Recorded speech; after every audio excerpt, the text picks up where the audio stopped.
بسم اللہ الرحمن الرحیم وإلہکم الہ واحد لا الہ الا هو الرحمن الرحیم صدق اللہ العظیم وصدق رسولہ النبی الکریم۔ درود پاک پڑھیے۔ صلاۃ و سلام علیک یا رسول اللہ وعلى آلك واصحابك يا سيدي يا حبيب الله، الصلاة والسلام عليك يا سيدي يا نبي الله، وعلى آلك واصحابك يا سيدي يا خاتم النبيين۔ تمام تعریفیں، حمد و ثنا اللہ تبارک و تعالی کے لیے، درود و سلام نبی اکرم نور مجسم شفیع معظم احمد مجتبیٰ جناب حضرت محمد مصطفیٰ صلی اللہ تعالی علیہ وسلم کی ذات والا صفات کے لیے حمد و صلات کے بعد درس قرآن و حدیث کے عنوان سے اس بزم نور کا انعقاد ہے۔ آپ کو انتظار کرنا پڑا، ہم کچھ رستہ بھول گئے تھے، یوں سمجھ لیں کہ آپ انتظار کرتے رہے اور ہم مجاہدہ کرتے رہے، مجاہدہ کر کے آپ تک پہنچے۔ اللہ آپ کو بہترین صلہ عطا فرمائے۔ قرآن مجید میں اللہ کریم نے ارشاد فرمایا ہے کہ وَإِلَٰهُكُمْ إِلَٰهٌ وَاحِدٌ، فرمایا تمہارا معبود ایک ہی معبود ہے، لا الہ الا، اس کے سوا کوئی عبادت کے لائق نہیں ہے۔ والرحمن الرحیم، بڑا مہربان ہے، نہایت رحم کرنے والا۔ اللہ وحدہ لا شریک ہے، اللہ کی ذات میں، اللہ کی صفات میں کوئی اس کا شریک نہیں ہے۔ وہی وحدت الوجود، وہی واجب الوجود ہے، اسی کا وجود ضروری ہے۔ ایک ہوتا ہے شرک اکبر، اللہ کی ذات و صفات میں کسی کو شریک ٹھہرانا، اور ایک ہوتا ہے شریک اصغر، ریاکاری کرنا، دکھلاوا کرنا۔ دونوں ہی بڑے سخت ناپسندیدہ ہیں۔ اگرچہ شرک اصغر معاف کر دیا جائے گا، اس کی اصلاح ممکن ہے۔ ہمارے ہاں الحمدللہ امت مسلمہ میں شرک اکبر تو نہیں ہوتا، لیکن شرک اصغر کی بیماری بہت زیادہ ہے۔ دکھلاوا کرنا، ریاکاری کرنا، تصنع کرنا، بناوٹ کرنا، اپنے اعمال کو پیش کرنا، یہ ایک بڑا خوفناک منظر ہے۔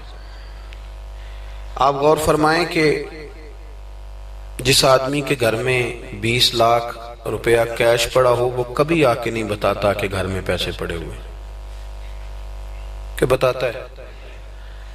اور جس کے گھر میں 10 تولے سونا پڑا ہوا ہو، وہ کبھی آ کے نہیں بتاتا کہ گھر میں پڑا ہے، لیکن جو سویرے تہجد کے وقت اٹھ جائے، وہ سارے محلے کو بتاتا ہے کہ میں اٹھ گیا تھا اور میں نے پڑھی ہے۔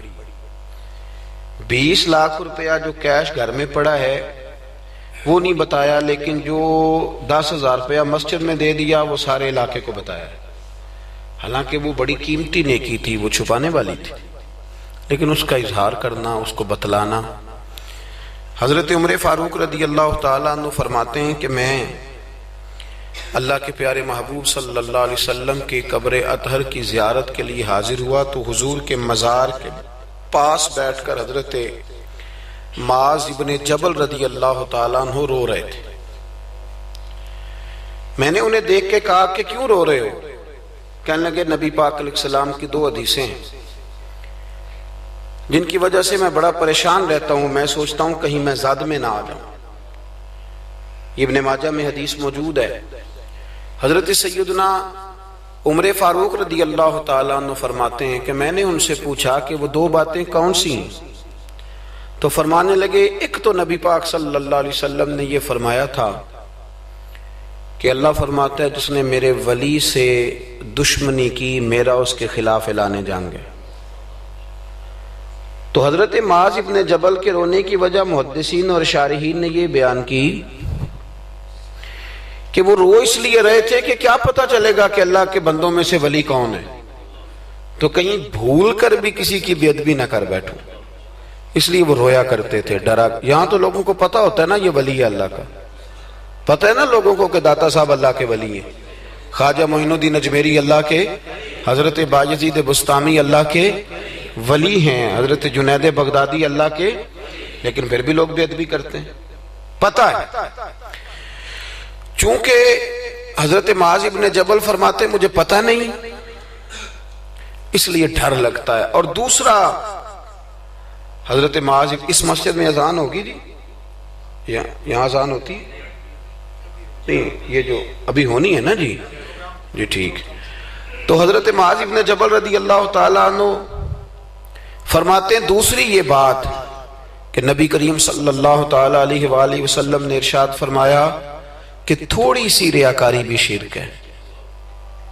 تھوڑی سی، سیاستہ کی روایت درج کر رہا ہوں، یعنی یہ نہیں ہو سکتا کہ چلیں آپ تھوڑی سی کر لیں اور باقی سارے مخلص ہو جائیں، یہ نہیں فرمایا، بلکہ فرمایا تھوڑی سی ریاکاری بھی شرک ہے. تھوڑا سا بھی دکھلاوا نہ کرو، تھوڑا سا، کیونکہ ذات الہی کے لیے جو کام کر رہے ہو وہ بندوں کو کیوں بتا رہے ہو؟